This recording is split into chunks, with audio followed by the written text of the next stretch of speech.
Mahingad lang yung tanan karon din ha mga choy. Ako dahil si Choy, ang vlogger nga dili tisoy.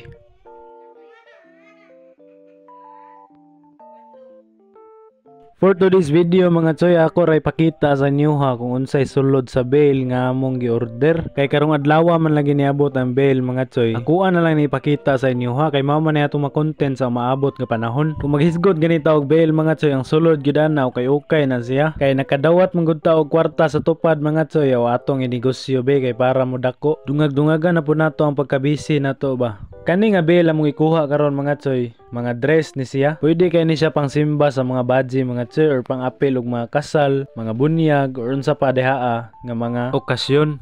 Dili na lang pud nako isulti sa inyo ha mga choy kung pila mong puhunan ani. Mahibalan ra ninyo mga choy basta moabot ang tamang panahon.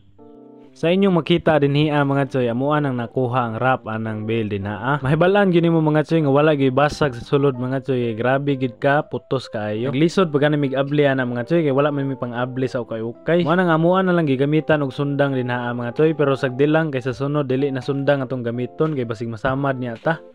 Ang sulod ay ani nga bail mga choy nasa 150 more or less. Apil ng mga goods ug mga damage nga item ana mga choy. Medyo daghan-daghan gid pud siya og sulod mga choy, ug nya dili pigi ka magansi kay daghan pud ag nindot. Dili pud ka maulaw og baligya sa mga customer ba kay mga nindot man ang imuhang item. Manang paghuman og abri din ha mga choy, amoa gyud ang gitan-aw tanan kung goods ba og dili. Amoa na lang pud nang gilahi ang mga goods ug amo pong gilahi ang mga nay damage. Unya sabay na lang pud mig-ihap ana kung pila gid kabuok ang sulod kay ang ingon sa seller 150 more or less ang giingon, pero ang nalimpyo na mo nakuha din ha mga choy 141 ra. Goods na kay na siya mga choy basta ingonana kadaghanon ng item, pero gikinahanglan gyud po nimo og paningkamot mga choy kay need pa man siya labhan kay aron manindot gyud ang imuhang item. So mo na nimong nakuha nga mga goods nga item mga choy. Amo lang nang gilahi din ha kay aron malahi po namo ang pagpresyo.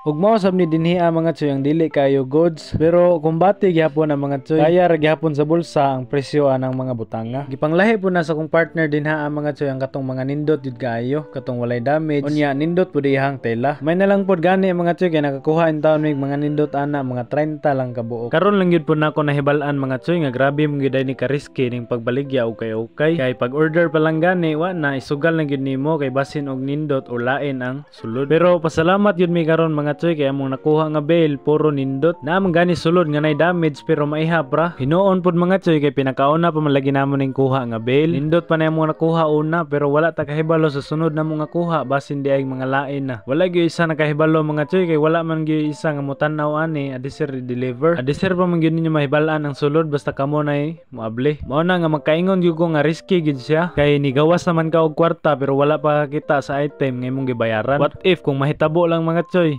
nibayad ka og dako unya lain na ang item, diba bation pug kagkasakit kay matod pa sa ubang tao dili lalim ang pangitaon ng kwarta karong panahon na. Mao nang mangayo sa gid tagiya sa Ginoo mga choy adiserta mo desisyon kay tumapas mga pagsulti-sulti sa uban mga choy nga nasa uli ang pagsisisi. Mao nang magamit gyud nato dinhi ang kasabihan nga think before you click. Unya kay video man ni mga choy na gyud ni katapusan. Kita-kita na sabta sa sunod video mga choy kung ahan na sabta mo abot. Suportahin mi ninyo sa ukay-ukay namo. See you on my next video mga choy, mga kachuyans.